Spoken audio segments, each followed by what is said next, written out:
Welcome, everyone, to the Sickos Committee podcast. This is our podcast for the evening of July 18th, 2023.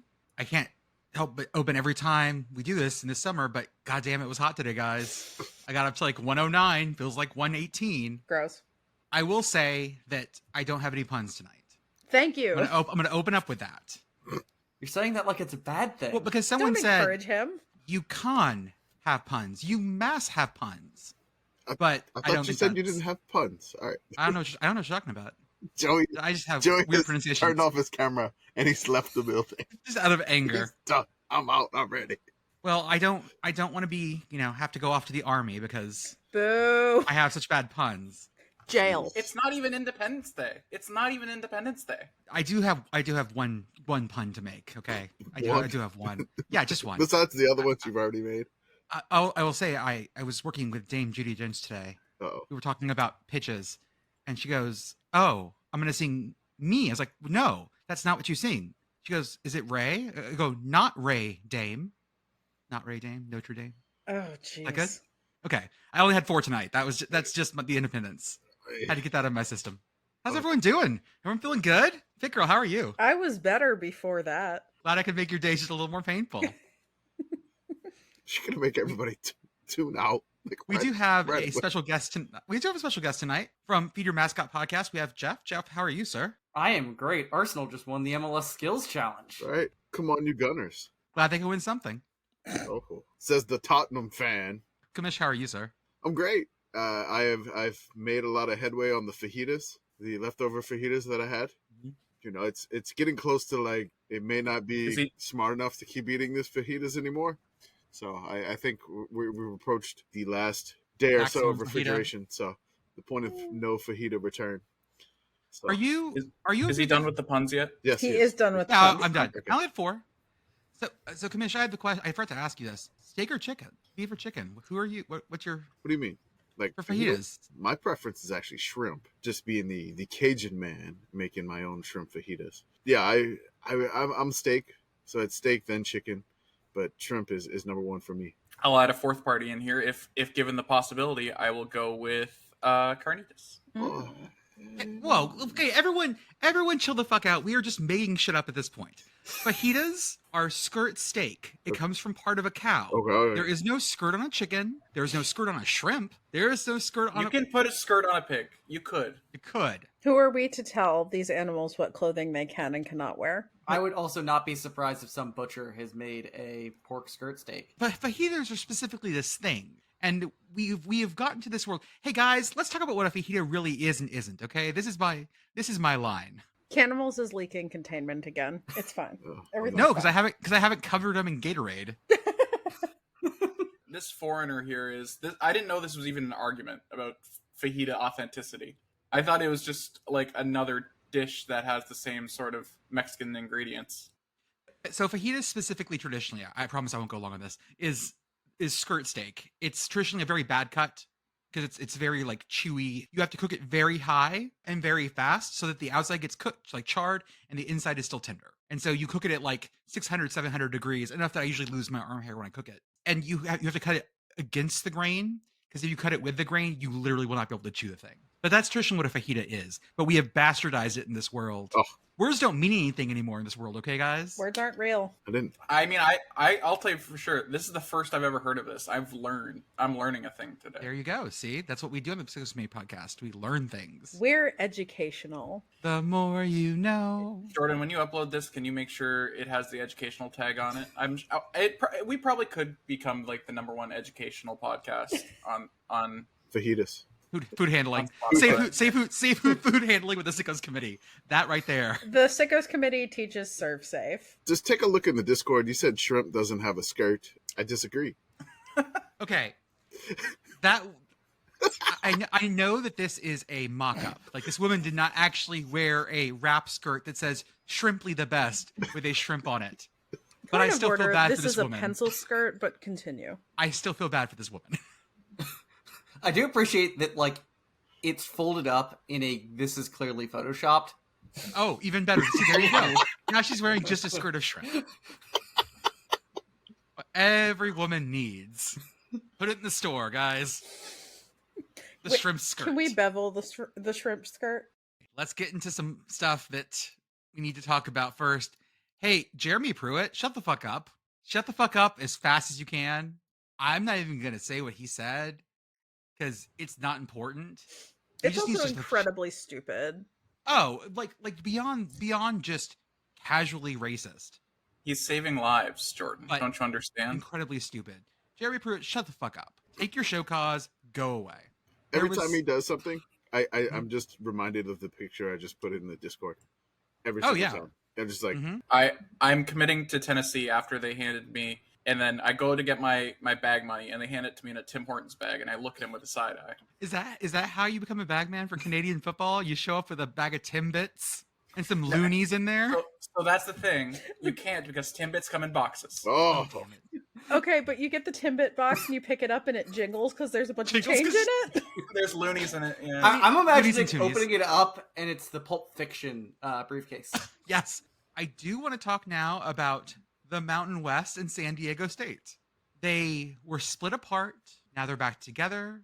Then the Mountain West said, hey, you owe us money. We're coming on media days at this point, where usually by this time they have figured these things out. And all they've said is basically, Mountain West is still in.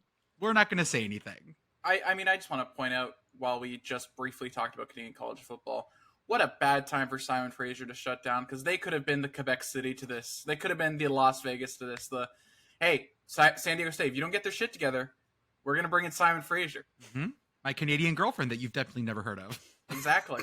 My girlfriend, Simon Fraser. Sure, Simon Fraser. Sure, you played in Texas last year. We all believe you. We all saw it. Sure. Lone Star Conference. Many are saying Vancouver is the San Diego of Canada. Now, I'm okay with this. That comparison I like. Oh, so it's really flattering to both. Both are great cities. Yes.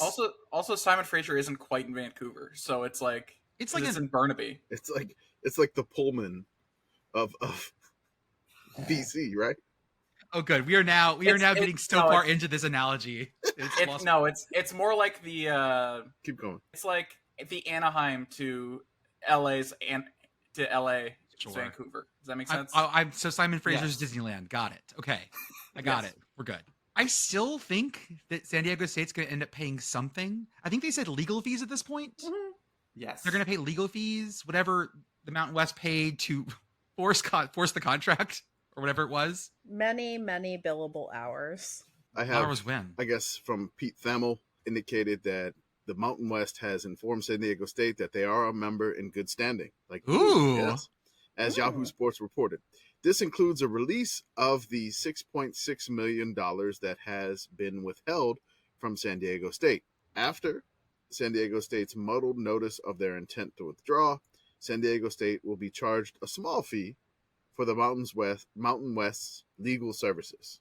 A small fee. They got $6.6 million back, basically, that was withheld. So I think the small fee, legal fees, billable hours are undefeated, of course. Why didn't I go to law school? I- I'm so stupid. No, law school is a miserable place for miserable people. Hey, PittGirl, I did just drop in the chat 2 images. One is the how many Google windows I have currently open. Oh, and no. the next one down is how many tabs I have in one of those windows. Oh, I That's at didn't least need to see this. 5, 6, 7, 8, 9, 10, 11, 12, 13, 14. I think that's, wait, hold up. 5, 6, 7, 8, 9, 10, 11, 12, 13, 14, 15 Google windows. And in that one tab, one window, I can't count the tabs. It's How like, has- Can we- One of these days, your computer is just going to spontaneously combust during the podcast. It already has, and he still does No, it. I mean like actual flames. Like we're gonna have to call the fire department remotely because we'll be able to see the flames shooting up in the background. I assume that my computer is going to join SAG and the Writers Guild on strike and just refuse until conditions are better. Computer goes I mean- to computer Valhalla very dramatically. By the end of podcasts, you always kind of look a little sweaty, and I'm not sure whether it's that you're working very hard to podcast or that your computer is toasting. It gets very hot in here. It's almost like you have too many tabs open, Jordan. Almost like it is. Do you have 2 separate Twitters open? From what I can tell. Oh, I should probably close some of those. Yeah, Yeah, that happens a Twitter's lot. not very well optimized anymore. No. That happens a lot. Like I'll just open Commish, Twitter up in multiple Commish, I count 3 because there's the 2 browsers, and then in the tab of the Argonaut, Yeah. Oh he yeah, also hey. has There it Twitter is. open. All right. There was the third one. I did not see that. Cool. Let me close some of those down. Thanks for shouting that out. So the next thing I want to talk about is that, first off, I think it was PittGirl who made a beautiful observation today, or maybe it was Commish, that while everyone is talking about SEC Media Days on Twitter and hanging on every word that Kirby says and things like that, we have been posting 1984 Mississippi Valley State promoting the Syracuse Pitt Yankee Stadium game like crazy. More pinstripes, all the pinstripes. I beg you to not. Syracuse fans really love the Obi helmet, by the way. Yeah, the Obi helmet actually is great. Nice. One Syracuse fan, the one that runs the SB Nation blog, he wants a helmet that just says Q's in script. I can do that. So that is one thing he's requesting. Okay. Which, but everyone else is covering SEC Media Days. I think we joke that we don't know what we're doing. I think, PittGirl, you're correct. We know exactly what we're doing. We're counter-programming. It's like the Puppy Bowl. Yeah. We are just having our own fun. Now, the problem is that SEC Media Days is going to be in Dallas next year. I'm going to be adjacent. See, us crashing SEC Media Days is also on brand, though. We show up and literally crashing. I mean, like, we show up and we, like, raise our hands and we ask about food crimes or something completely incongruous. Yes. Well, I mean, South Carolina brought a punter. I think we just talked to the punter the whole time. Also that. Oh, we do photo shoots. We'll bring camera. The whole thing. Totally. Hey, Shane, scoot over. We gotta get the punter. That's right. Also, shout out to the folks at SEC Media Days. We were there in spirit. Some of our stickers have snuck in on laptops, which I love seeing. I'll never get tired of seeing our shit in the best places. Southland Conference headquarters, there. Yeah. SEC Media Days, there. I love this stuff. So, like, if you purchase any of our merchandise, tweet at us like, many of our followers do. And, we're probably going to just thank you for purchasing it and probably retweet the merchandise that you bought from us. Because, again, this is still kind of unbelievable that we're doing this. So anybody buying stuff from us, it's still absolutely amazing and really unthinkable in our heads. We accidentally got clout, and if you buy something from us, we'll share some of that clout with you. Exactly. Clute? What is clute? What the fuck is clute? Is that a Canadian flute? I think so. Wait, did I say? It's clamato and flute. There you go. It's when you put.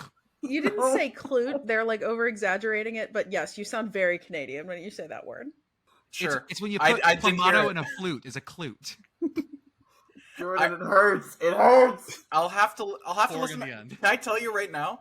Mm-hmm. I didn't even catch that he was making fun of me for a solid 30 seconds there because I didn't know I said it like that. Mm-hmm. So I was just like, he's just going off on some sort of Jordan tangent. Nope. I don't know. I'm harassing the Canadian. Also, speaking of other Media Days things, the Pac-12 Media Day is coming up. Mm-hmm. And of course, they are going to do things like announce their media deal, right? It is the Media Day. Right. That's what you do. Wait, media Day for the media. Hold up. I'm being told that there is still no media deal, but some very interesting people have come to the table that were not at the table 6 months ago. It's the CW. Coast to coast, baby. ACC, Pac-12. Okay, but consider, yes. Oh, the actual yes. Okay, yes.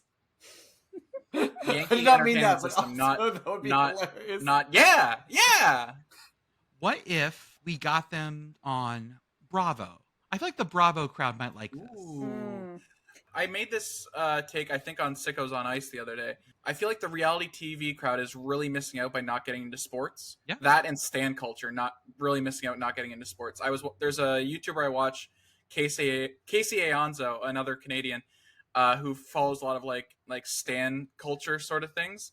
And every time I watch her talking about some like deranged One Direction fan, I was like, man, they would be so at home on the A&M blogs, on the A&M message boards. I mean, so Bravo, I think the Pac-12 in particular is very suited to be on the reality TV channel, right? Like Pac-12 After Dark goes perfectly with Real Housewives of Orange County. There's that.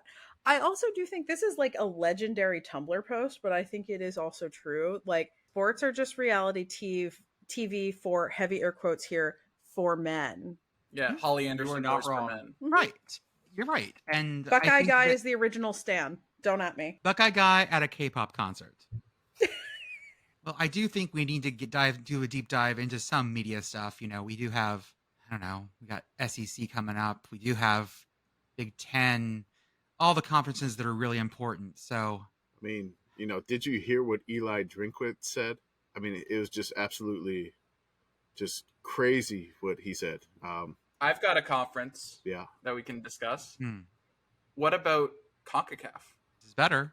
that's like good. this. Yeah, In fact, isn't The C there in CONCACAF stands for conference. it does. isn't there this actual sporting event going on that is all about the world, and we don't have to listen to 14 dudes talk about what they're going to do in 5 months and how one of them is going to take his millions and give the keys of his nice car to Bobby Petrino? Well, we don't know No, that but for you will sure, have to but- listen to Alexi Lawless.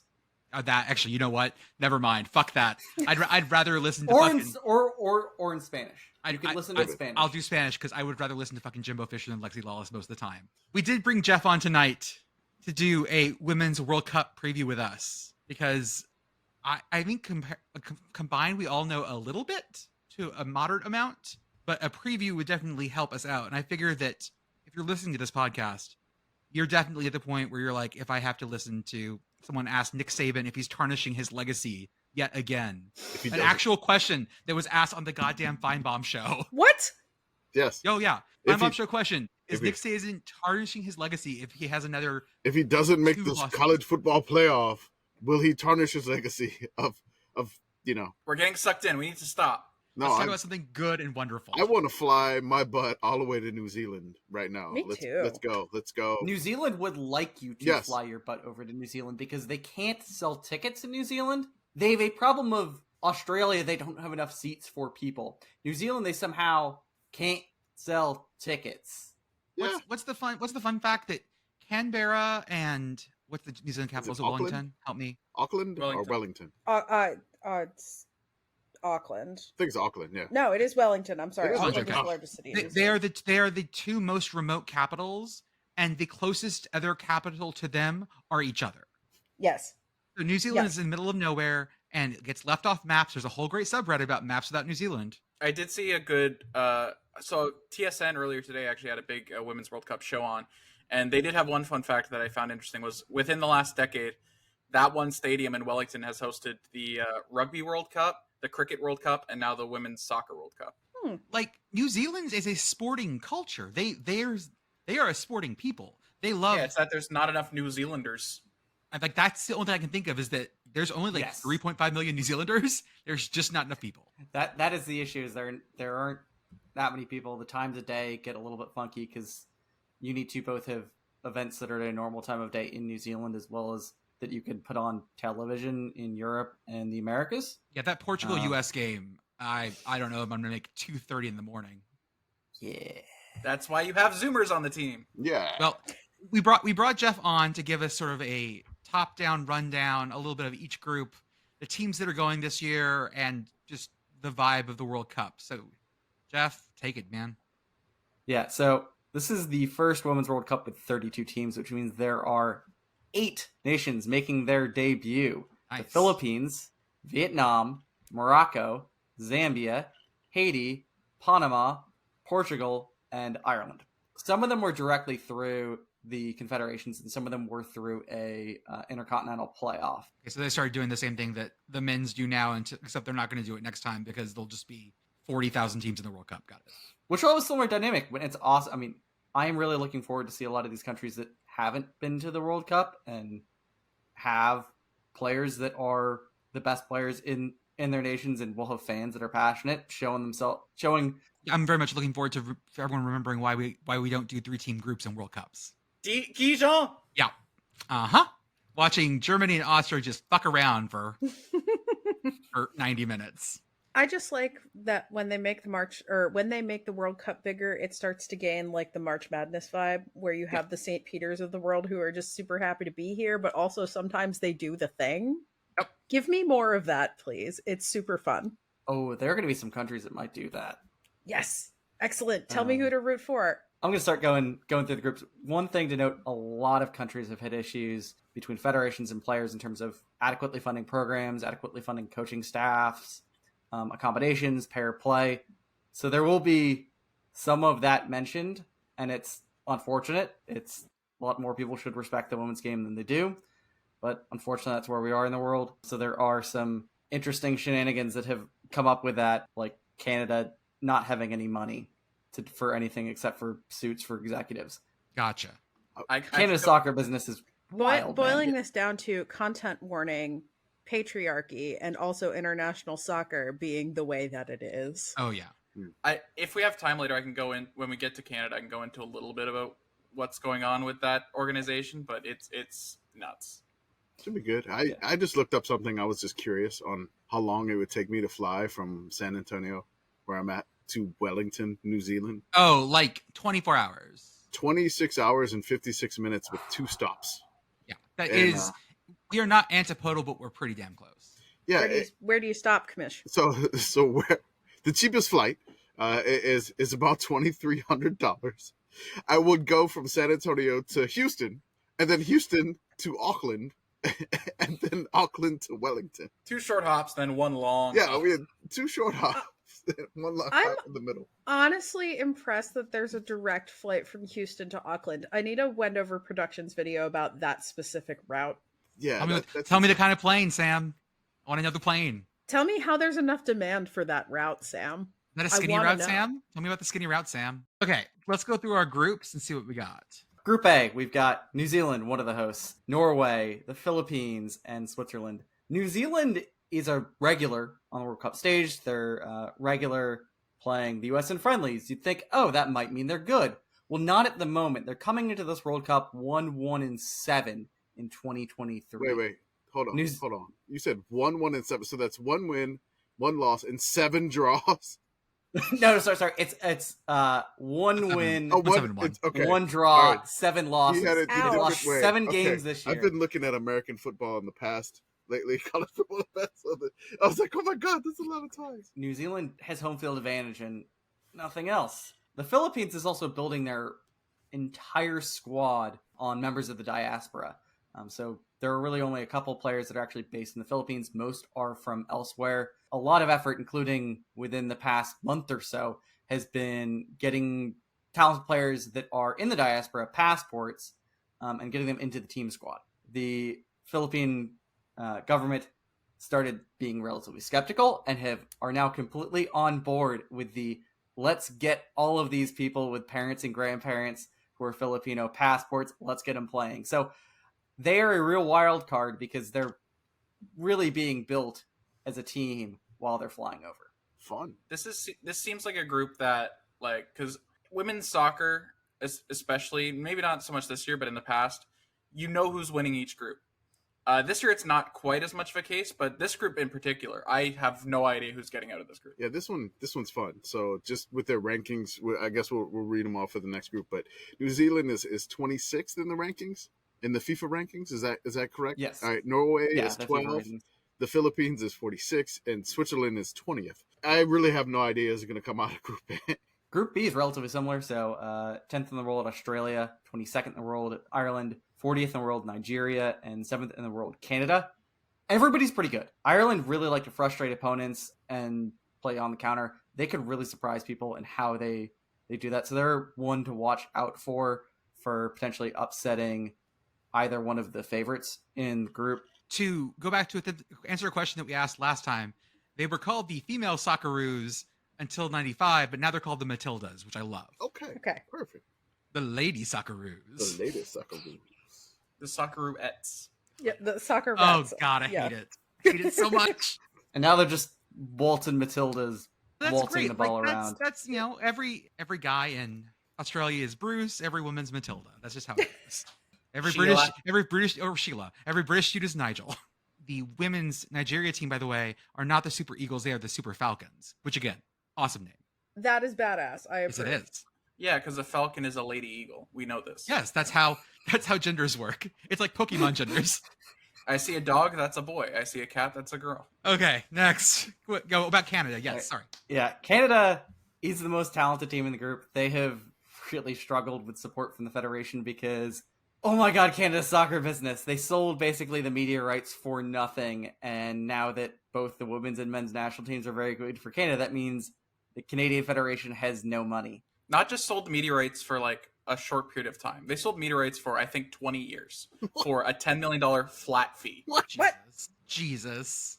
And this was just before the men's team got good. But I need to point out the women's team was already good. Yeah, Yes. they've been good for a while. I mean, It was seen at the time as betting against yourself. Like, a lot of people in Canada did not like this move when it was signed. It also means that all soccer games are on a subscription service called One Soccer, who has one of the most annoying commentators in the game right now. His name's not coming to me right now, but he now does every CPL game, every national team game, and he does this thing that I hate commentators do, where he really looks for iconic clips. He doesn't call games; he tries to find like clips for the advertisement. Gotcha. There's a reason that at the Men's World Cup, Canada was the only team that didn't get a special jersey because we straight up could not afford it. it's amazing. So how long did they strike that deal for? Like 10 million? Is that 10 million a year or just total? I believe it was 10 million flat at the time. Okay. Oh my So, god. so you mean to tell me that the Sun Belt gets 7.5 million a year on their media deal through 2031? They're getting more than both sides of the Canadian national teams, the men's and women. Absolutely. Yes. Incredible. I will say the women's team did get new jerseys for this World Cup, and they look very, very good. I'm going to get one. All right, awesome. And you know, this is going to be Christine Sinclair's last go, I believe, since she's 40 and I'm older than her, so I wish her all the best. The greatest scorer in international soccer history, either gender, and a Canadian legend, absolutely. But the Canadian team has some other players that are really interesting. Julia Grosso is going to be really interesting this year. What I want to point out, though, is Quinn, who played as a kind of a defensive central midfielder for the last couple cycles. In club soccer, they've been playing really up, which they've never done for Team Canada. That does give Canada another scoring option because Quinn has had to be in that scoring and passing place for OL Reign this year. So Canada suddenly, in the past, you get the ball to Christine, she scores. Now they kind of have a lot more options up front. Is it going to be a tough group for Canada? Yes, Nigeria's good, Ireland's good, Australia's very good. But they are a different Canada team than we've seen in the past. They less resemble the Olympic gold team than I would like, but they're still a very good team. I think my favorite game that's going to probably determine the group is going to be Canada versus Australia in this one. I think. You think the same, Geoff? Yeah, I think that's both don't want to drop points because really both kind of need the points to get out given something unexpected could happen. I will say I wouldn't be shocked if we drop a point to Nigeria and somehow still beat Ireland and Australia. Group C then. Yeah, we got 6th in the world Spain, 36th in the world Costa Rica, 77th in the world Zambia, 11th in the world Japan. CONCACAF knows no gender. Costa Rica is very much a CONCACAF team. They're everything you expect from a CONCACAF team in a World Cup, this World Cup, so it's going to be good times. Are they called the Ticos also? They're Las Ticas. Las Ticas. Love it. I'm literally looking these things up as we're Love going it. along. Give me 1 second as we're going. God, Las Ticas. That's amazing. I wanted to look up what the Japanese women's team was called. Para vida. Costa Rica is awesome. Spain is also very much the same Spain that's also on the men's side. They play same possession-heavy style, which also can lead them to potentially be upset. They've also had some difficulties with their federation in the lead-up. And Japan is a absolutely solid team. They should have beat the U.S. And they played the U.S. at She Believes. So really, besides a very good goalkeeping performance, Spain and Japan are in theory the favorites, but a CONCACAF team could do CONCACAF things and mess with somebody, particularly Spain, that plays a style that leaves them somewhat open to be messed with. The Japanese team, by the way, is called Nadeshiko. I'm mispronouncing that. Japan. And that is the personification of idealized Japanese women, the epitome of pure feminine beauty, poised, decorous, kind, gentle, graceful, humble, patient, virtuous, respectful, benevolent, honest, charitable, and faithful. That sounds like a Girl Scout pledge, but I'm into it. And then so Zambia is the 77th ranked in the world. Is the highest ranked team in the World Cup? The lowest. You like the I'm sorry, lowest. the lowest. Sorry, They're the Lowest they're the lowest ranked team in the World Cup. The Copper Queens. Which is so cool. I love that so That's a much. great I mean, I got to throw my support behind Zambia to somehow magically get out of this group. But I don't know if it'll happen, but I am rooting for it. Go to Group D. We got 4th in the world England, 53rd in the world Haiti, 13th in the world Denmark, and 14th in the world China. England is excellent. Honestly, in spite of just about every one of Arsenal's stars, including a couple who are also stars for England, and one of whom is a star for the Netherlands, tearing their ACLs. England still has a ton of talent. What England gets a little bit unlucky in is if they get out of the group, if things go to chalk, their quarterfinal matchup would be against Germany, who is also very good. So that should be a final. It's going to be a quarterfinal due to the weird way the groups work out. England won the Euros. They've looked incredible. They look probably the best team in the world in the past year or so. So in spite of what is a very funny thing of all the ACL tears at Arsenal, including two players who were dating who went to an event both on crutches. Oh, they're so cute. So I have a question. How quickly was the Arsenal groundskeeper fired? I think he still has a job, but the men's team has been relatively. No. I'm going to knock on wood on that. But no, it was one of those horrible. It was a horrible semifinal women's Champions League match against Wolfsburg, and like the Arsenal ladies just. I mean, I had so many chances to win that one, and then they just kept dropping like flies in that game. It was just and then that's a lot of the English team. I don't know. They're banged up, but they definitely seem like they're the best team. And you've also got China, who was a power kind of in the first couple World Cups and has been sort of somewhat in the wilderness. They haven't won an Asian Cup since 2006, but they've got a little more talent. They won their first Asian Cup this past year after not winning one since 2006. They might be back. Wang Shang, who's one of their kind of leading forwards, I've seen play in Louisville. She's great. So is China back? The Steel Roses. The Steel Roses of China. That one's great too. That's incredible. A win right there. I mean, ooh. That's the name of the greatest movie in Chinese film history. Steel Roses. Not as good as Steel Magnolias, but I mean that's just. Well, yeah, because Cher's not in it. Was Cher in Steel Magnolias? Yeah. I have not seen. I don't think I've seen Steel Magnolias. Am I thinking of the wrong movie? I think so. I don't know. I'm thinking of the wrong movie. You are thinking of the wrong movie. Man, I was like, Cher's in Steel Magnolias? I'm just going to throw in the Steel Magnolias poster into the group chat and just into the Sickos Patreon just to have everybody really confused. I really enjoy doing this. But Steel Magnolias had Sally Field, Dolly Parton, Shirley MacLaine, Daryl Hannah, Olympia Dukakis, and Julia Roberts. Okay, it is a commonly enough Googled question. Is Cher in Steel Magnolias? I'm not the only person who thought this for some reason. I think she was in A Fish Called Wanda, but I don't know. Is this just a Mandela effect thing? Sure, why not? It's the Bernstein Bears. In the other timeline, you were in PittGirl. Cher was in Steel Magnolias. She took Dolly Parton's part, I'm pretty sure. Group E. Bum, bum, bum. We are taking this group. Merc. Yeah. I don't know, man. So we got first in the world, the US, 32nd in the world, Vietnam, 9th in the world, the Netherlands, 21st in the world, Portugal. Portugal has drawn England in the build-up here. They also are very much a play defensive and counter team, which could lead them to surprising either the Netherlands or the US. Dutch are very much kind of like Spain in that their women's side plays very similar to how you imagine their men's side playing. Yeah. The Dutch do that as well. The one thing with Netherlands is they're missing Vivian Miedema. She is one of the two of the crutch couple, but she's been out for about a year. So the team has figured out kind of how to play without her and mask her not being there. Gotcha. Vietnam has also done relatively well for being a young squad that mostly plays in Vietnam. The Golden Star Women Warriors. Yes. Oh. They managed to result of a 2-1 loss to Germany. Who is... Oh, wow. Yes. That's really good.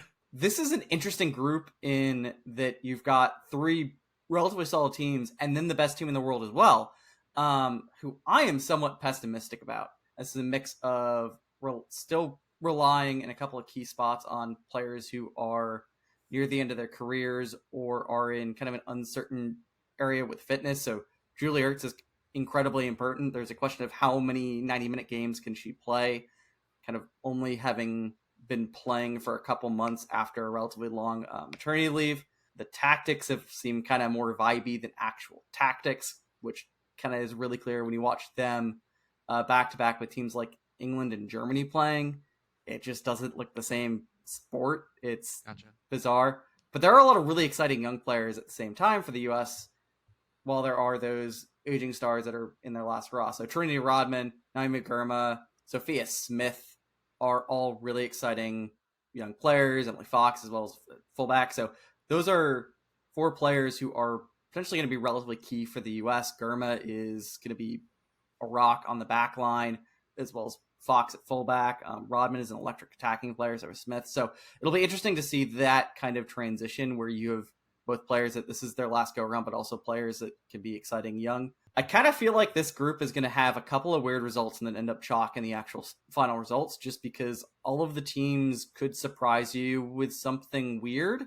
I feel like this group is a little wonky, but may wind up being, as you state, actual chalk. So, like, likely the U.S. and the Netherlands get through. But there could be some weird results in the middle of this group. This is also strange, too, because the U.S. won the World Cup in 2019, defeating the Netherlands in that game, right? In the final? Am I wrong there? That's and then in the now final. they're in the same group at the beginning of this World Cup? May I posit that this group is the ACC? Go ahead.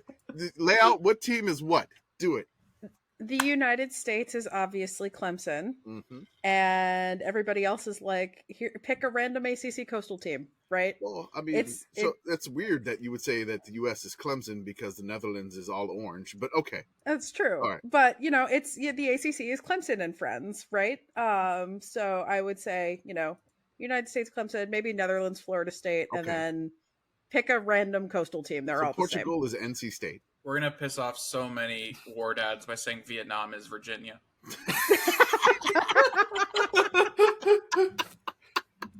Vietnam is Virginia. We have just angered the entire city of Charlottesville. I don't know if it would be better or worse to say Vietnam is Virginia Tech. Oh. Oh, That's worse. oh God, that's worse. Right now, that's worse. Okay. Well, I mean, it maybe Vietnam is Miami. They're both coastal, Humid. humid. Yeah, humid. Yeah, that's I can't make a there's V. a V, and then you can just make a V, right? There's a V. W. That's a And W, then there's Commish. a U. Yeah, what you've done there is you've made the Albanian Sure, double flat, why not? double eagle. Whatever. That's this way. And now you've got Balkan Twitter on us. Thanks, Sure, Commish. okay. I picked Albania in the flag I'm draft. trying to They make would have been hand on us puppets. already. Goddamn Balkan Twitter. To Group F.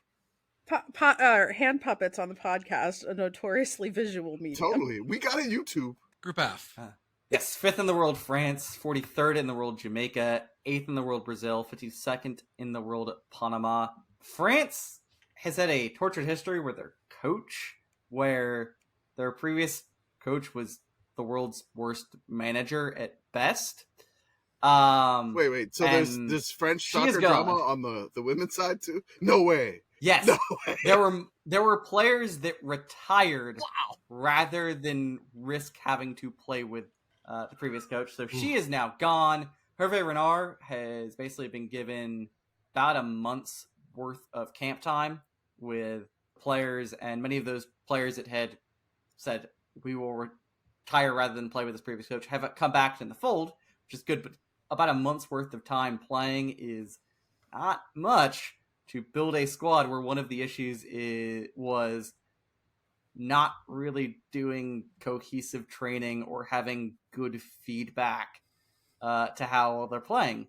So anyways, Hervé Renard, his new coach, is not related to Wendy Renard, one of the star players. So it'll be interesting because France is very talented, but they haven't really had great prep time. Brazil has a ton of talent. Debinha, Marta, senior players as well. They're a very solid defensive team. There's an interesting question, can they connect some of the pieces that they all have and win, because they've historically struggled to kind of get over a hump and do well, but they're still a very talented team. Jamaica also is the all-star nickname of the Reggae Girls. Love it. An all-star player nickname with Bunny Shaw, and money from the Marley family, because the Federation doesn't feel like spending like their own money and have asked for donations, and the Marley family has stood up and given money, and That is awesome, but also it is unfortunate it's necessary. So I'm really I feel incredibly old right now. I know this is Marta's like 6th World Cup, right? Oh, Is yeah. that correct? Yeah. And so I looked up she's been her around for age. quite a while. I look up her age. I am 5 years older than her. I thought for sure she'd probably be older than Sinclair.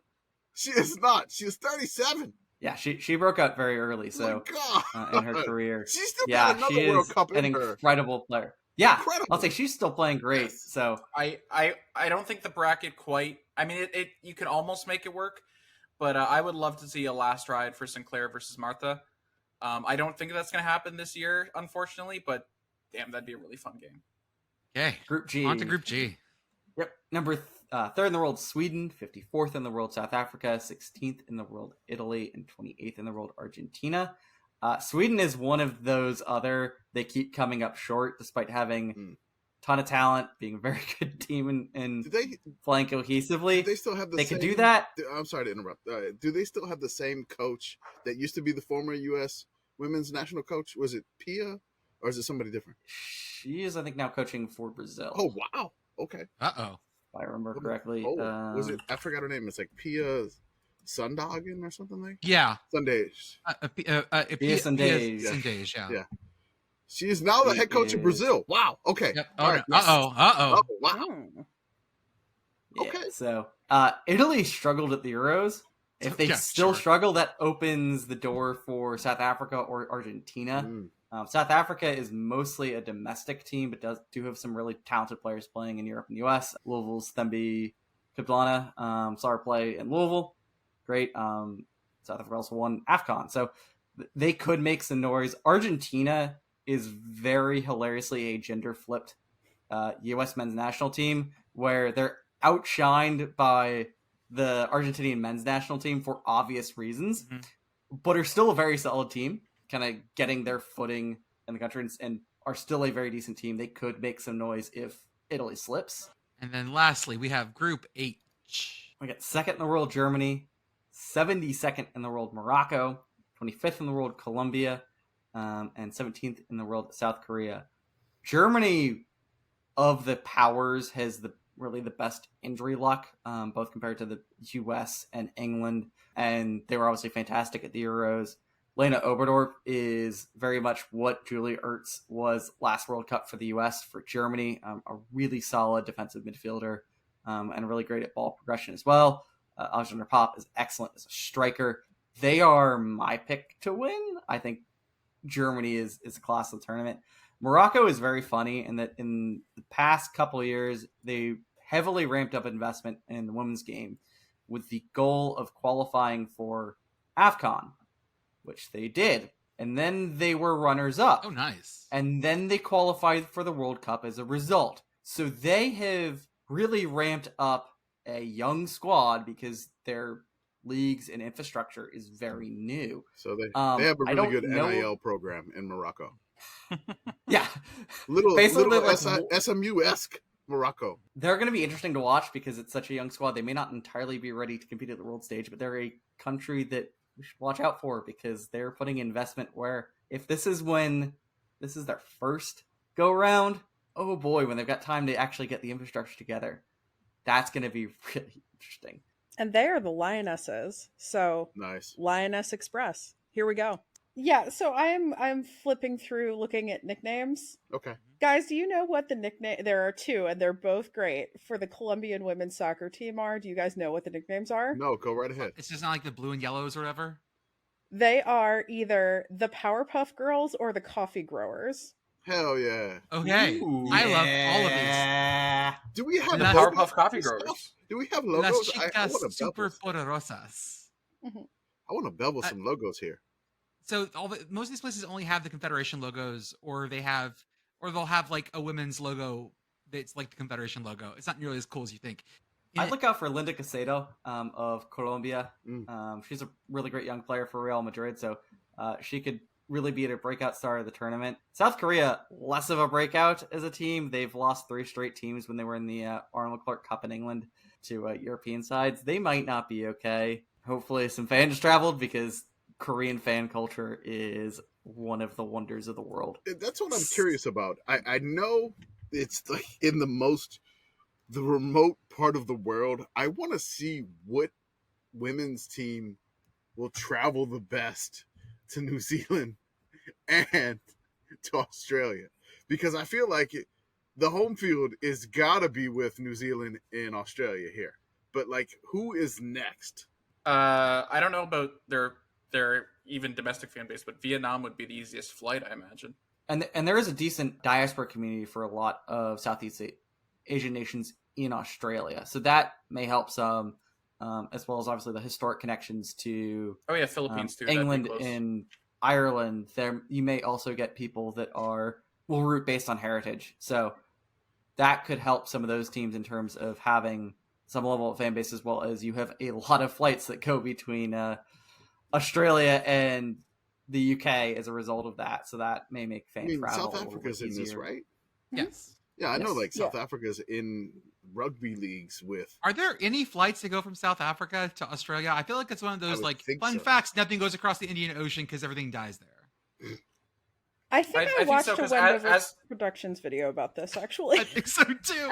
As Commish mentioned, the main rugby league has teams in South Africa and Australia. Is that the main rugby league? It used to be called the Super 12 that I used to watch at about 3 a.m. in Monroe, Louisiana, on Fox Sports World in the early 2000s. When I couldn't go to bed. Screen sharing the direct flights from Cape Town. There are not direct flights from Cape Town to Australia. You can get probably to Doha or Dubai, and then I'm gonna guess that's probably the easiest way.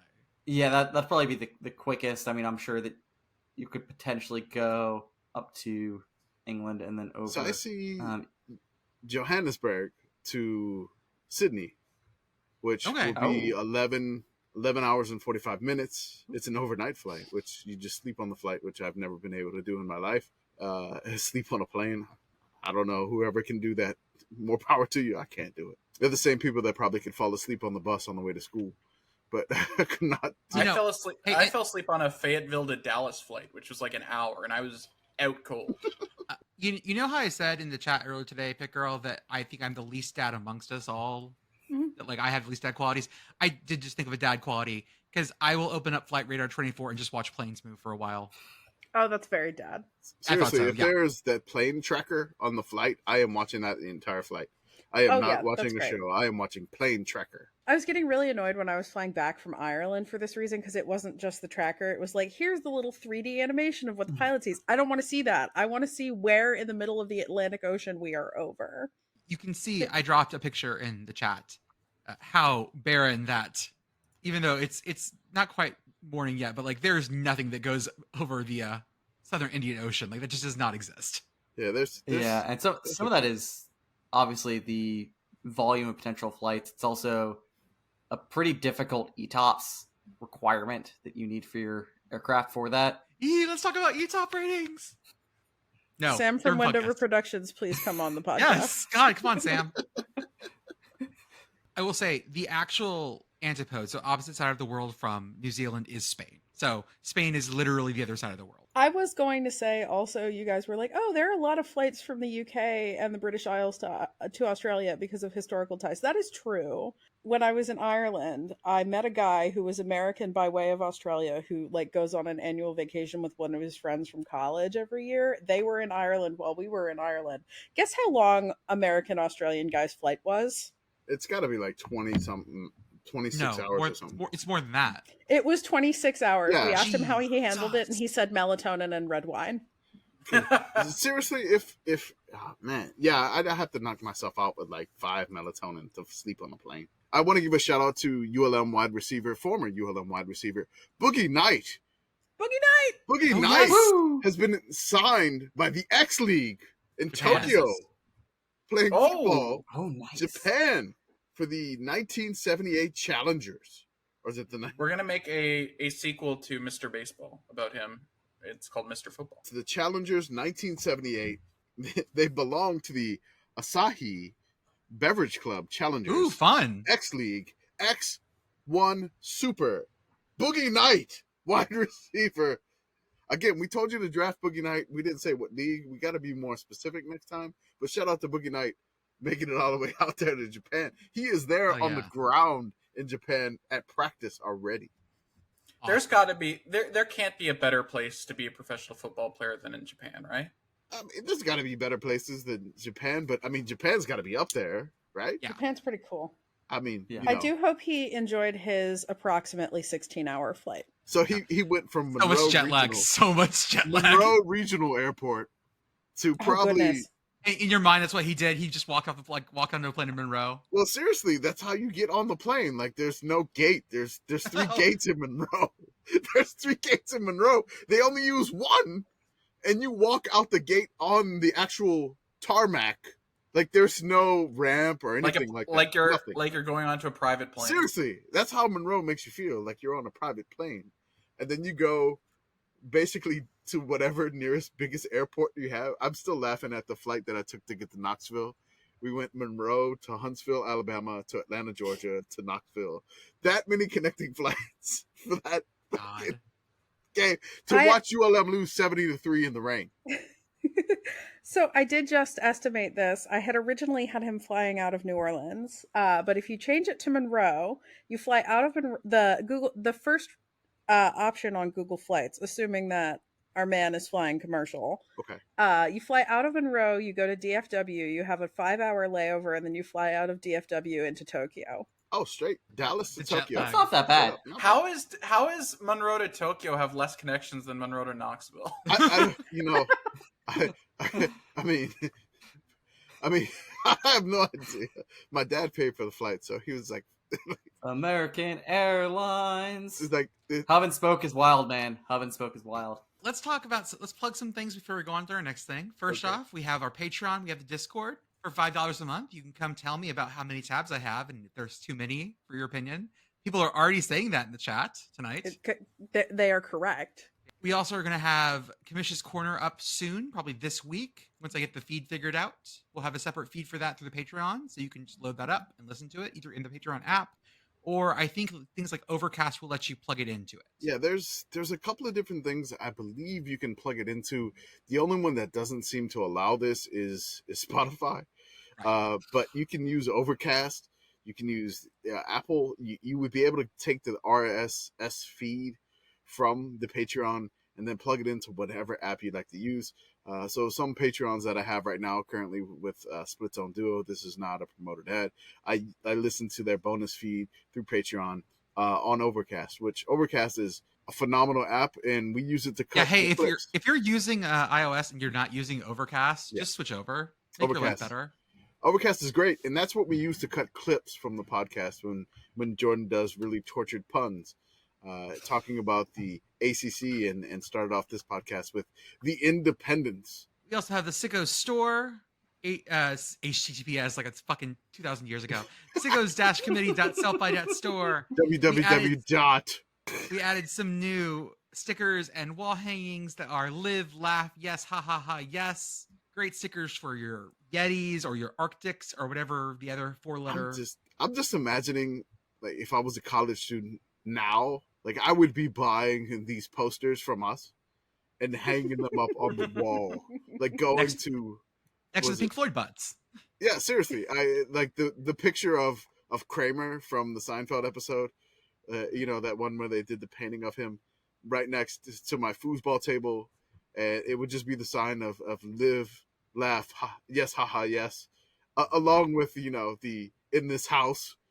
Basically, I'm like, yeah, this is stuff I would have bought 20 years ago. And honestly, I would still buy it nowadays. And I have. Also, going to promote the Message Board Geniuses podcast. They love to go places where we will not tread because, good God, why am I going to go into those places? It's awful. Today, in Auburn Undercover, someone said he was a handsome fellow. Glad he doesn't look like Josh Heupel. That's all you need to know.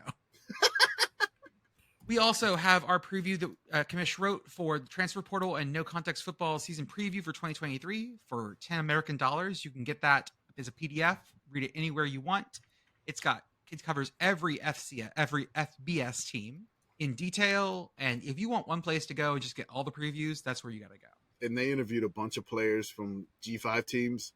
they talked to Frank Harris of UTSA, and really just great interviews. And it has the feel of like the Phil Steele's preview, but it's an updated version, like 2023, no context football, and it has a little bit of the Sickos Committee flavor in the beginning. We also have a YouTube channel. Commish finally figured out an easier way by pushing buttons and reading instructions. Commish has figured out how to post our videos, our podcast on there very easily. So that's going to go up. Subscribe to our YouTube channel so that we can get ads on that, and that'll help us out, get some watch time. If you just want to click play on the playlist and just walk away from it, that's totally fine too. Yeah, that'd be great. Honestly, maybe go to sleep with us. Sleep with us with the Sickos on. And let us get into your ears. Let us into your ears and enjoy the lovely dreams you get by listening to the Sickos Committee. Hey there, welcome to Sickos Committee night. That's right. Oh, can we make part of our channel an ASMR channel? Sure, whatever. That's up to you. You got the keys to it too. I like the idea of subliminal sickos. Subliminal sickos. The sickos into your subconscious. You want to watch Purdue Syracuse. I mean, who doesn't? Do you remember how it ended last time? You'll want to watch it again. You'll bet money on Purdue Syracuse. I love this. Hey, also, if you have any friends who are, followers of the Twitter account, and we had somebody mention this to us today that they couldn't really follow our podcast because, they have hearing disabilities. We have closed captioning on the YouTube, which I can't believe that, I'm able to do this now, which I just discovered this by reading instructions, which, again, I don't really read instructions too often. And Jordan was in charge of the YouTube. So, I read some instructions. Actually, I just kind of clicked. I didn't even click a button. I just hovered over it. And I was like, what is this? It counts. It was like, hey, post to YouTube. I'm like, yeah, let's go. So. Miracle upon miracles. 2 dads finally read the instructions. Also, we have a Substack where we do more long form stuff. And then lastly, do you like soft t-shirts? Do you like sickos? Do you like college football? Do you like Illinois State? Because they just had an awesome shirt drop today, the Redbirds. Do you like shirts that say "Don't tweet at Croots" in big white letters on them? Because that came out today too. Make sure if you've never shot. First off, if you've never shot from home field before, they have the softest shirts for all the colleges you can think of, from the top levels, from FBS to FCS to D2 to even some D3 stuff. If you've never bought from them before, use yes ha ha ha yes. That's 3 ha's for 50% off.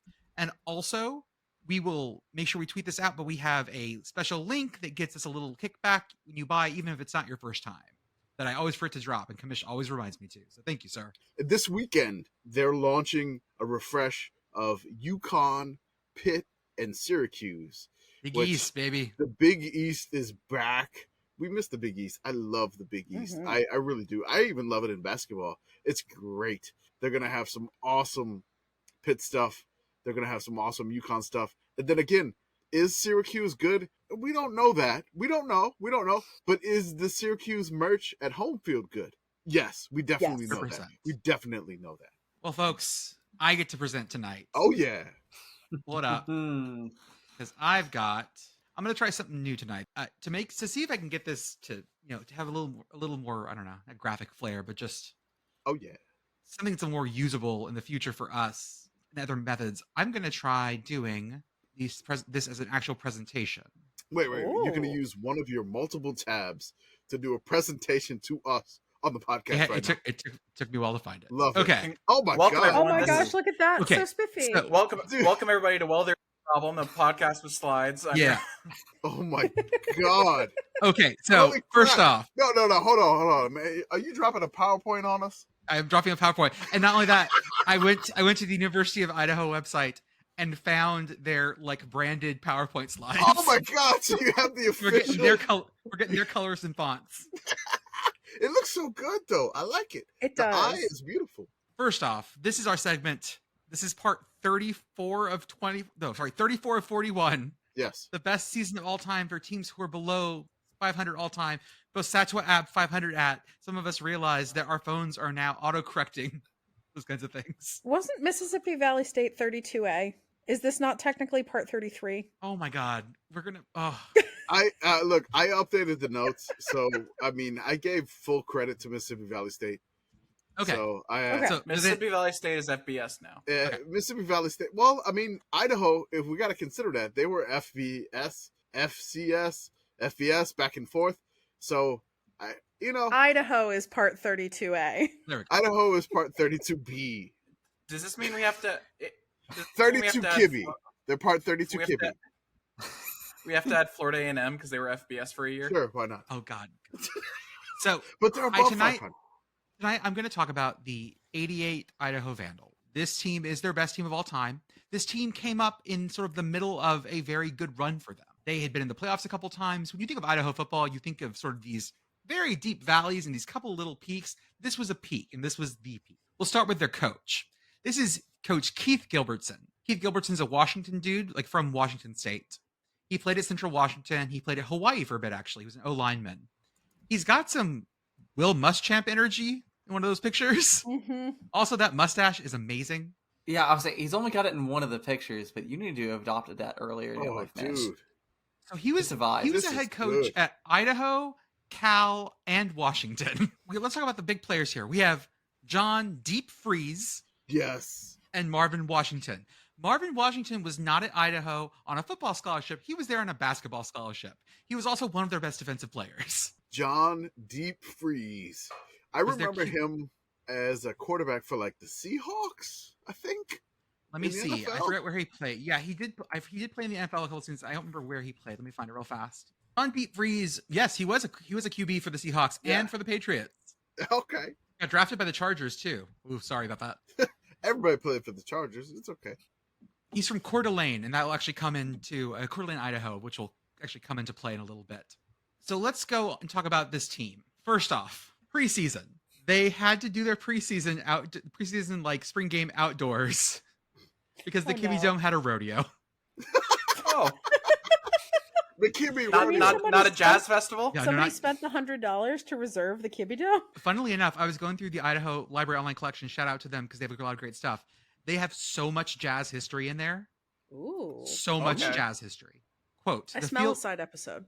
quote, the field was lousy. The wind was blowing about 30 miles per hour, which means it was about 20 degrees out there. So we went out and threw the ball 700 times, Gilbertson said. It went well. You'll notice their schedules up here. It's a short schedule. They only played 10 games this season, and I really can't figure out why. Usually you get an 11-game season in FCS, but they played 10 this year, and it stood out as different, but not sure why that was this season. They returned a lot of people from the year before. They'd done really well the year before. They got knocked out of the playoffs by Weber State, I believe, in like the second round. So this was a team that was coming back. Yes, sir. It says in this article, next fall, Idaho will play a 10-game schedule instead of the normal 11-game schedule. It's the first time Idaho has played a 10-game schedule since 1969, and Gilbertson said he couldn't find a team to fill the 11th spot. Thank you. We just couldn't find an 11th game with anybody we wanted to play, Gilbertson said. I don't want to sound arrogant, but we don't want to play someone and beat them 72-0. If we play someone, we want to play someone pretty good. If not, we'll just have a practice. Okay. What if you played someone else on your schedule twice? And that, hey, New Mexico State's always up for a good double. I mean, Mhm. New Mexico State has done that many times. Let's talk about the schedule. They open with number 2 D2 Portland State. Wow. Oh, that seems dangerous. That's look at the score. It's 27-18. Mm. Idaho won. It was a dangerous game. Mm. Was that Portland State when they were doing run and shoot? Because I know they were one of the early innovators of that. Probably, because that would explain some of the other things I saw in here. They also played at Pacific in California, and then the usual Big Sky schedule, and I'll talk about that as we go through. Pacific was FBS at the time, correct? Yes, they were. Or D1, yeah.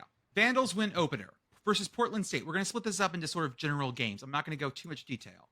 This first game was supposed to be an offensive powerhouse. It was not. The defense registered 8 sacks of the Portland State quarterback Chris Crawford, including 3 by defensive end Marvin Washington, who we talked about earlier. Inside linebacker Jerry Medved led the team with 18 tackles and 1 interception. God damn. Meanwhile, 18 tackles? Yeah. Whoa. Meanwhile, the Vandal offense sputtered in their season-opening debut. After 2 opening series on offense that netted 17 yards, the Vandals scored late in the first quarter on a 41-yard pass from quarterback John Freeze to receiver David Jackson. I'm going to skip down to this quote. Because, oh, by the way, John Freeze ended up with 3 TDs and 2 interceptions. From the coach, I don't think that this is by any means one of John Freese's better games. Head coach Keith Gilbertson said he was off. Not by much, but he was off. His deep ball fluttered and didn't have a lot on it. He was just kind of out of sync. He'll get sharper. He's a good player.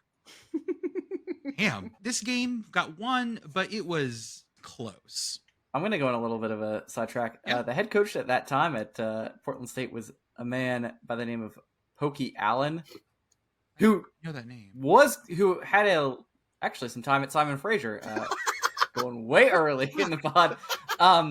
But he also took part in TV commercials to sell Portland State tickets, including Dancing the Hokey Pokey, betting a month's salary on attendance, allowing fans We to talked pick about head or him. We've tails talked on about a this. coin toss.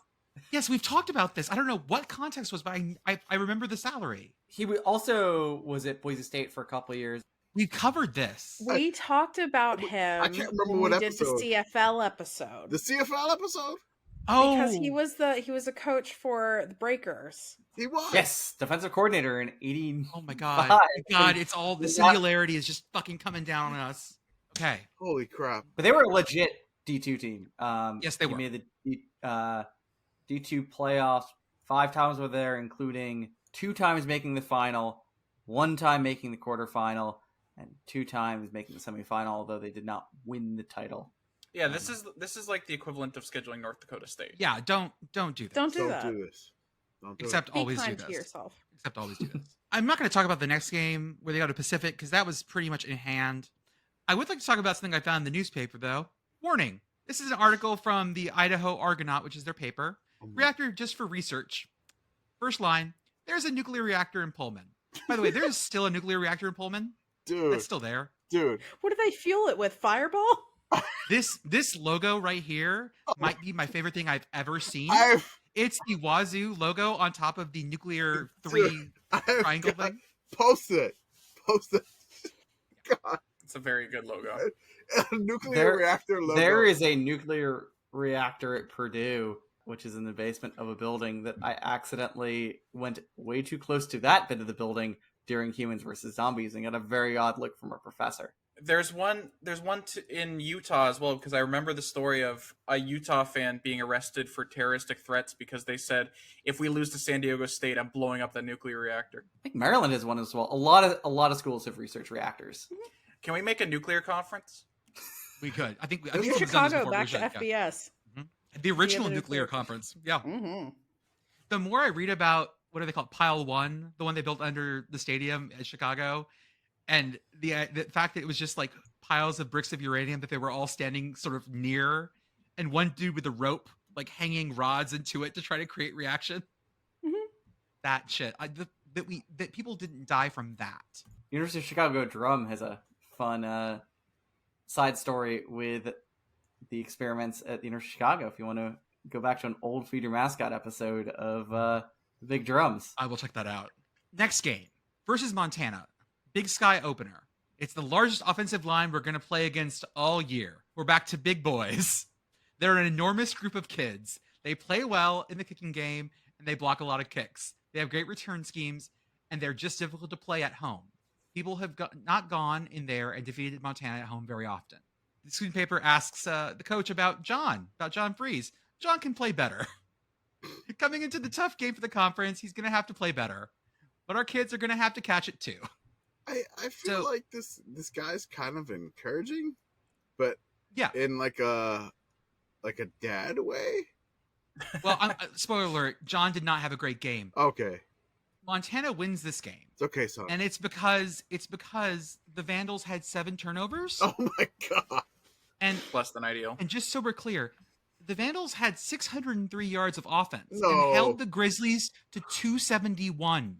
They had 350 yards more of offense, and they lost 26-17. Read the part on the right hand side. Of the Vandals' 7 turnovers, 3 of them occurred inside the Grizzlies' 12-yard line. Oh no. Was Josh Allen their Of quarterback? Idaho's 14 possessions, 9 times the Vandals were in Montana territory, but they only scored 3 times. Go Bills. This hurts. This was not great. This This was was not our great. season last year. This was not- I'm gonna need a Detmer ranking here. This was the low point of the season. This was the is it the nadir? Is that the word I'm looking for? Is nadir the bottom part? Sure. Yes, this is the nadir. We need a get back game. It's homecoming against Northern Arizona. The Jacks. Oh yeah, the Lumberjacks. Yeah, sorry. The Vandals win this game 31-20 in front of a crowd of 16,100, the fourth largest in Kibbe Dome history. And then the Grizzlies, who beat them the week before, lost to Nevada Reno, meaning that Idaho is now at the top of the conference. Then Idaho blows out Montana State 41-24. And now the offense is clicking. We've got lots of passing yards. Freeze goes for 27, 235 yards with 2 touchdowns and only 1 interception. And even scrambles for 1, which he had never done before. Wow. Then Weber State. First off, this game was the big one in their minds because the Weber State was who knocked them out of the playoffs the year before. And it was their worst loss a 59-30 loss. It was an absolute just ass kicking at that point. It was their worst loss, Idaho's worst loss since 1980. So this is 8 years later. Oof. I will say, found this great thing. Soup's on at the Vandal game. There was also a side competition between the University of Idaho and Washington State. The Battle of the Bean, if you will, to promote National Lentil Day and home cooking soups. With each, we'll end with free soup samples in Saturday's game at the Kibbe Dome. Tim Ball, UI communications instructor, said determination of the contest winner will be based on how original and well executed the campaign is. The sponsor, Campbell's Home Cooking Soups, will award first place prize of $500. A group of lentil farmers' wives will be at the game Saturday to distribute free samples of lentil soup. Ball said October 22nd has been declared the first ever National Lentil Day. Better, the UI marching band will perform a halftime show in honor of the lentil farmers, and a special award will be presented to the Palouse Pea and Lentil Commissioner. All right, I'm gonna have to mark. Why is there not a trophy game called the Palouse Pea? The lentil halftime show. Oh yeah. Okay, Love lentils. I need to have this saved on my phone. National Lentil Day, October 2nd. What are you planning on for doing? I don't know, but I got some time. Let's see if it's still National Lentils Day. Is it Your still kid's National Lentil Day? Your kid's gonna want to go as a lentil for Halloween. I mean, Okay, if it's a Monday, it'd be there is perfect. still a National Lentil Festival in the Palouse. Okay. I kind of want to go. Yeah. Maybe that's when we have our Kibbe Dome meetup. I mean, hey, it's National Lentil Day. We're meeting up in Moscow, Idaho. They win this game. Thane Doyle, their kicker, kicks a field goal in the last 23 seconds and wins the game. Yay! This sends them to 6-1 overall, 4-1 in the Big Sky, and Weber State falls to 3-4 and 2-2 in conference. The kicker not only got the game-winning field goal, but he also booted 3 others, including one from 52. So it was a good day to be a Vandal. He was also Player of the Week for double A. They should then have lentils more often. Mhm. Right? Lentil power. The cool thing about this guy is that Thane Doyle was only the kicker because the previous kicker had quit earlier in the season. Head coach said, "I told him this is why we recruited you. You're the best." and you, with much credit, he came in and knocked it through. Then we've got the game against Nevada Reno. Apparently, this was a really big thing in terms of they'd never had great luck against Nevada Reno. These were the Vandals went to Reno. It's a packed stadium. That stadium seats like 16,000, and they packed it in. And the Vandals hadn't ever won there before. This would be their first try in 7 attempts to win there. In fact, the Vandals have had trouble with the Wolfpack, period. Idaho had lost 9 of the last 14 games played between the two teams, and 7 of the last 9. And it took a comeback. They came back. I want to be really clear about how crazy this was. They won 32-31, but they were down 31-13 with 11 minutes left in the game. Wow. Ooh. Down 18? Down 18, 3 11 possession minutes game left with 11 minutes left. away. Away. Wow. The second largest crowd ever in that stadium, and they brought it back. And this was Reno's homecoming game too. Oh God! Talk about ruining homecoming. Just love to put the dagger in their back for the homecoming game. This game here basically puts them in the driver's seat for the championship. They do have to actually clinch the conference though, and to be guaranteed the spot, they have to play Boise State. I don't know that people on this podcast understand this, but if you don't know this, there's a reason this game doesn't get played anymore. And it's not because someone thinks they're too good for it. It's because this is the meanest rivalry in the world. They hate each other. This is not like we talk about, fun rivals. And you think about like really hating rivals. You think like, okay, Clemson, South Carolina, they hate each other. They dislike each other strongly. It's not this. This is hate. When you ask older Boise State fans who they hate, it's Idaho. And this game has been put on ice for a reason. Of course, this is the game that's going to decide a lot of things in this season. You couldn't have written it any better. I believe recently, like even though this rivalry has been iced for a long time, it was a bit of a news story that there was a commotion. There was commotion at an Idaho airport because the Idaho AD was about to board a plane to wherever, and he saw the plane was blue and orange and refused to board. Yeah. Oh, I also meant to mention, I forgot to put this on here. This was the 100th anniversary of University of Idaho too in '88. Oh. So this whole thing had a lot of pressure around it.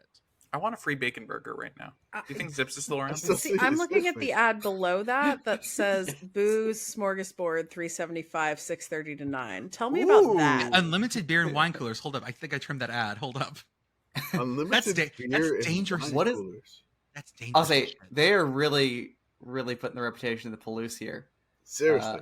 Dots. Of course. Friday, Saturday happy hour. This ain't God. bullshit in the middle of the week. This shit's on the weekend. 6:30 to 9 too. Like, And what's a progressive derailer? I would love to know. Unlimited wine coolers.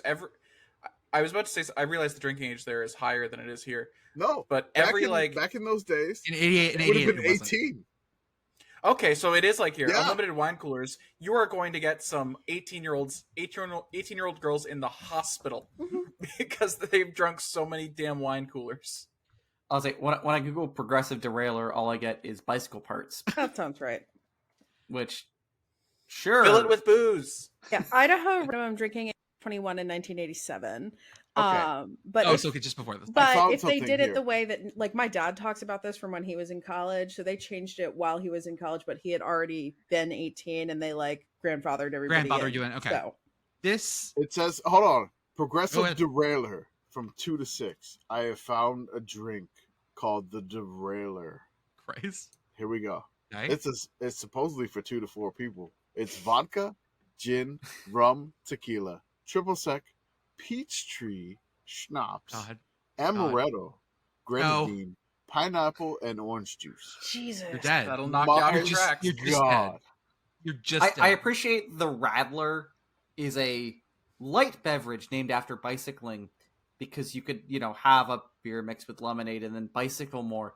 And then this is named after bicycling. And I would not be able to make it onto a bike and the bike would just fall onto me after consuming one. Guaranteed. Look, I've only been able to find a recipe for the derailer.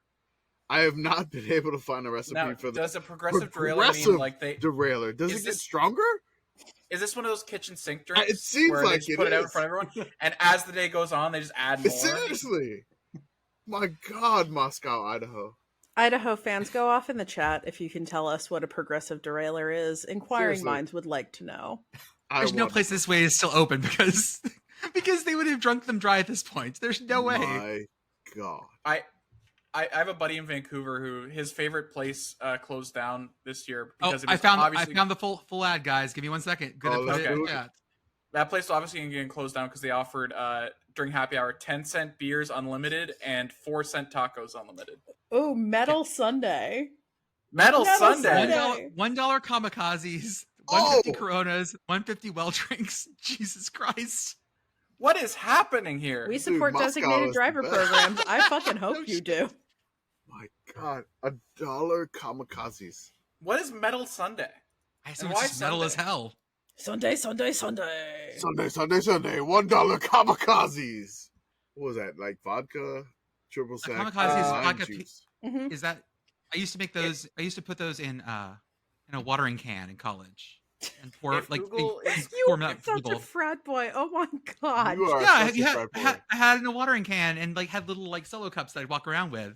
It was when I was pledging, and like I'd It- pour for people. If Google is correct, this place still exists, but they've changed the name to Mingles. Lame. Whatever happened to Is Mingles? that better? Like always, everyone going through campus newspapers is so much fun the best. because these ads are fucking crazy. It's the best. I love this shit. Thank you, Moscow, Idaho. We also have on this page sports editor bitching about how no one shows up to support their team, which again is something that we've covered every All the time I've time. gone through. It's always Well, they're all hungover from all the fucking drinks and dogs. Jesus Christ! They go Friday night. They're hungover. It's a booze smorgasbord. It was New Mexico, right? Was the other one? no. There's been like dozens. Every time I go into school Every papers, time. even back to like Vandy 1908, whatever it was, there was still a sports editor bitching about no one shows up and cheers. It is the way of the sports editor. This year has been one of the quoting here. This year has been one of the finest in Vandal football history. Yet fans don't seem to care enough to support the games. Sure, there were 16,000 fans at the homecoming game. But that's to be expected, being the homecoming of the century. But what about next week when the Vandals played Montana State? If we go back, by the way, he's not wrong. Basically, after that game, they had 8,000, 9,000 people show up. They had 5,000 show up for a fucking playoff game. It was Thanksgiving week, though. Like, I'll give you that. That was Thanksgiving week. But still, guys, show the fuck up to your games. It may come back a little bit later. Though this is, of course, the game that's going to decide a lot of stuff here. Basically, this is the biggest this game has ever been. Both teams are ranked going into this. This is a ranked Idaho, ranked Boise State game, with Idaho ranked second in the nation. The Vandals are guaranteed a piece of the title if they can win out at this point and defeat the Broncos. For the Broncos, they must win if they want a piece of the conference title, and the conference's automatic berth to the playoffs. Both quarterbacks are from Coeur d'Alene, Idaho. Freeze has completed 56% of his passes this season and thrown for 2,600 yards, 16 touchdowns, and had 12 interceptions. That depth number might be really good. It might be good. Boise State's quarterback, 46% of his yards, 46% of his passes, 1,500 yards, 11 touchdowns, and 16 interceptions. Idaho is the top offensive team in the conference, averaging 294 yards per game. Boise State is last, averaging 167.9 yards per game. And how does the game go? Oh, by the way, this was at Broncos Stadium, which at this point already had the blue turf. And they increased the capacity for this game. They bumped it up from basically to 23,500. They'd already set a capacity record, 22,000, when they faced Nevada Reno. And this game had been sold out for months. This was the biggest thing in Idaho. Idaho victory, twice as nice. This is the second straight time they basically blown out their rivals. That's right. Idaho's victory was like a twice baked potato. Oh, the potato metaphors are going to get real torturous in a little bit. Okay, I had to start it off. We hadn't done any yet. So I almost said when you said that this game was the biggest thing in Idaho, I almost said even bigger than the potato-shaped Airbnb. Just so you know how Samwise Gamgee, how in a bad way Boise State was at this point. This is Idaho's 7th straight win against Boise State. what? Oof. That is Unthinkable. Just get your mind in this spot in like the history of Boise State football. 7 straight losses to Idaho. Like, oh my God. So they go to the playoffs, and this is what the playoffs look like to start with. Idaho has to reface Montana in the first round. Idaho is Number 1 Idaho. one going into the playoffs, and they're going to be going against Montana, the only team to beat them in the season. Other teams in this playoff you might recognize. We got teams like number 15 Delaware, number 10 North Texas, number 6 Marshall, number 14 the Citadel. Someone let the Citadel into a football playoff.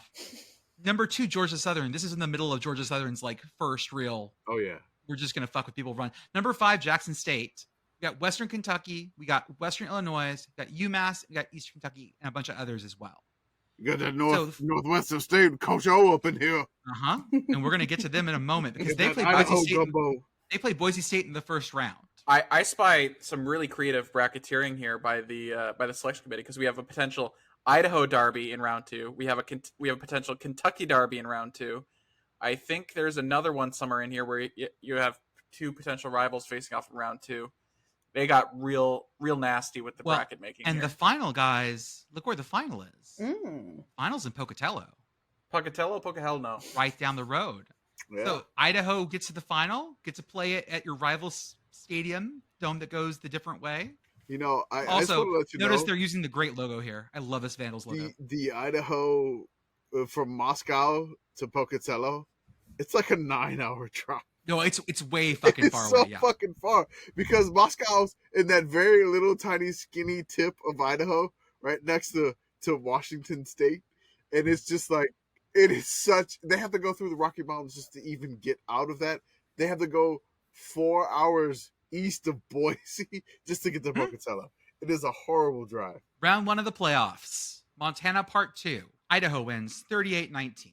Basically, everything that went wrong the first time, the 7 turnovers, doesn't happen. They have one of their best games of the year. Everything's clean. Coach Gilby knew. Coach Gilby knew that all John D. Freeze had to do was play a little better, and he did. He didn't turn the ball over 7 times. After the game, Coach Gilbertson spoke of monkeys. Number one, we got a lot of monkeys on our back this year, said Gilbertson. We basically caught hell around here for a whole year because we lost in the first round of the playoffs to Weber State last year. We got that monkey off our back. Came back and repeated as conference champions. We beat Weber during the regular season, got that monkey off our backs. Then we beat the only team that beat us during the year and got that monkey off our backs. Really torturing the metaphor there, guys. It's fine. I mean, It's a lot of monkeys. That's a lot of monkeys on your back. That's 3 of them. That's a lot. Are they?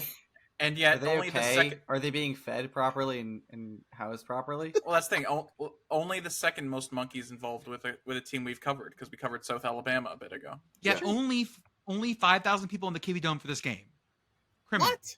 Boo. It's a playoff game? Like you said What? during Thanksgiving. During Thanksgiving. though, right? Okay. All right, I give you Thanksgiving. They're all Next. home eating mashed potatoes. Next, number 2 versus Northwestern State. They're heading up from Natchitoches, Natchitoches, but okay. Natchitoches. Shout out They're to going- Steel Magnolias and fried green tomatoes. They're going to the KB Dome the week after Thanksgiving. That's right. They're all full of The- mashed potatoes. And then I'm going to read this here. This is also from the sports editor. Idaho fans, you have your chance this weekend to represent your team like never before. And the results of how Vandal fans react may mean the difference between the Vandals winning or losing. The Division 1 2A playoffs do not operate as most tournaments in regard to what team receives the home field advantage. Most tournaments award the higher ranked team the home field if a predetermined site hasn't already been set. But in the 1 2A playoffs, money is the main determining factor. The team which brings in the most fans in consideration with the size of the playing facility receives the home field advantage for the next game. And if they win, this is an important situation for the Vandals. Mm-hmm. And That has been a problem that has hurt HBCUs in the FCS playoffs as well. That's right. only 6,000 people show up to this game. What? 6,800. Mm. Not even They a win. nice Also, 6,800. shout out to the bus drivers for Northwestern State for the 2,170-mile, Yep. 33-hour drive. Idaho wins it 38-30 and has this thing kind of in hand. The biggest thing that happens is that they do let Northwestern Louisiana get a 21-point second quarter, Oh, Mm. which What's made it that, a little spicy, but it was fine. What's that drive home like for Northwestern after that game? Northwestern State, sorry. Long Because- way. That can't be fun. not fun at all. Personally, myself, I've been on drives that are about 6 hours long after we just got like obliterated. It's not fun. I can't imagine what how long did you say? it was? 33. 33. That's 33 driven straight. I assume that they stopped. Stop for gas. because That's gas, about it, at the right? very least, and food and whatnot. And also 88, so your Walkman batteries are only lasting so long. Yeah, they're basically you're trying to flip the Energizer Bunny batteries as far as you can. Whenever Rolling they them stop, around, rolling them. whenever they stop, you're kind of done, and you're listening to your cassette tapes. You stop to use the restroom at whatever gas station it was. There's no Buc-ee's back in the day. I mean, really, you're Certainly not in driving. Montana. No, I mean, like you're going through Nothing. from Moscow. You're like, oh my god, there's like nothing there. Do we all have really good vibes about Idaho right now? Like Oh. it's been their first 11-win season. Yeah. And their first double-digit win season in history. This is great, right? Don't hurt me. Okay, remember this feeling. Because Oh, here's where the wheels come off. And Commish knows where this is going. mm, First, 2 Idaho football players are going to be out due to testing positive for steroids. What the fuck do you have to do in 88 to get tested positive for steroids? They had to be on that stuff that kills French cyclers. Like it's literal rat poison, not like metaphorical rat poison. They were actually just taking rat poison. oh my god. And then John Freeze goes down with an ankle injury late in the third against Northwestern State. Oh no! And could he do it? Could he come back the next week? If it were in Idaho, maybe. But they had to go to Furman. They traveled cross country as the higher seed. They traveled cross country to Furman. And things do not end well. An even longer drive.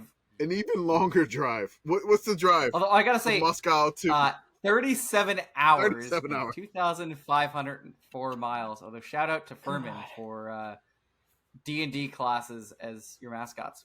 The x-rays showed no breaks. It was just a bad sprain, maybe some strained ligaments. He couldn't stand on it on Saturday, but they had it suspended. They used tiny electrical shocks. So whatever proto-tins machine they had in 88. But they had to get on the buses. Or if it wasn't a bus, it was a plane. I don't know what it was. Probably a bus. And they had to go to Furman. And guys, it did not go well. Idaho fires blanks without big guns. They lost 38-7. They get run off the field, basically. The University of Idaho quarterback, Andy Benita, faced 1,000 reporters with reddened eyes. He looks like he experienced the nightmare quarterback John Freeze spoke of after watching the Vandals lose 38-7 to Furman on Sunday. It was just like a bad dream. You can try to wake up from it, but you just can't do it. The All-American quarterback, Freeze, watched the game from the sidelines, unable to play with a sprained ankle. UI Dream ends year with a nightmare. So much for so-called Southern hospitality.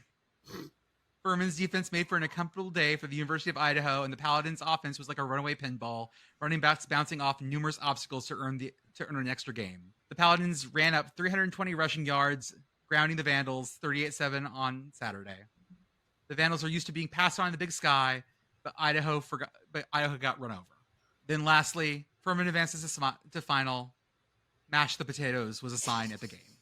I like how we have the dichotomy of college football writer. We've got the Northerner who says so much for Southern hospitality, and we've got the Southerner saying mash the potatoes. Mm-hmm. So this is how the playoffs end that year. Furman actually ends up being national championship of the 4 seed, beating Georgia Southern in Pocatello. So if you're gonna lose to the champion, I guess. Dude, I love that they made Furman and Georgia Southern schlep all the way out to Pocatello. There was lots of writer talk about how stupid that is. There's also a really great bit. I didn't throw it in here, but I'll talk about it for a second. The Keith, the coach, Keith Gilbertson, was very much a believer in this playoff is a stupid thing. This playoff is stupid. We should have bowls like everyone else does because it means that not everyone can end this season with a win. That you have to end this great season this way, and that sucks. And there was also a little bit of talking in one of the articles that was like, good thing, the D1A will never go to a playoff. They wouldn't do something as stupid as this. Well, but also, point of order, he does understand that there is necessarily a loser of a bowl game. He thinks he would win that bowl game, yes. Yeah. The bowl game would have been, theoretically, Idaho, Georgia Southern in what? Oh, probably the Texas one was. That was the closest one. Whatever the one in Wichita Falls that they had a couple times. We just call it the Justice Bowl, whatever. So this is in program history. This is basically the high point. There was in '93 they made the semifinals again and came up short again. This was under John L. Smith, Arkansas legend. They did lose to McNeese State in that. They come up a lot in the series. Those are the only two 11-win seasons, or the only two double-digit wins in the season. This one was slightly more interesting just because of how it started. It looked so bad to begin with, and then they really just pick it up. So Dennis Erickson started the Vandals renaissance. Keith Gilbertson keeps it going for another 3 years. Keith Gilbertson leaves this job to take an O-line job at Washington, which is weird, but back in the day, that was definitely seen as sort of the way you do it. And after Keith Gilbertson, John L. Smith took the Vandals to another 6 playoff appearances.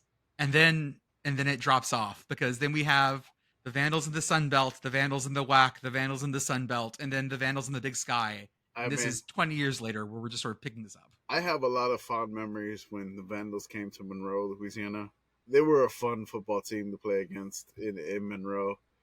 I think I got to see them twice in Monroe in like the early 2000s. They jawed back and forth with the student section pretty well. And they were just a lot of fun to watch in Monroe. And they really didn't fit in the Sun Belt, but they didn't care, and they were just having a great time out there. There's an interesting where the timeline split is Idaho in the Sun Belt versus UCF in the MAC. Yeah, where like in the moment that seemed like similar scenarios, but then UCF just went up, and Idaho is back in the Big Sky. That's kind of up from where they were, to be honest.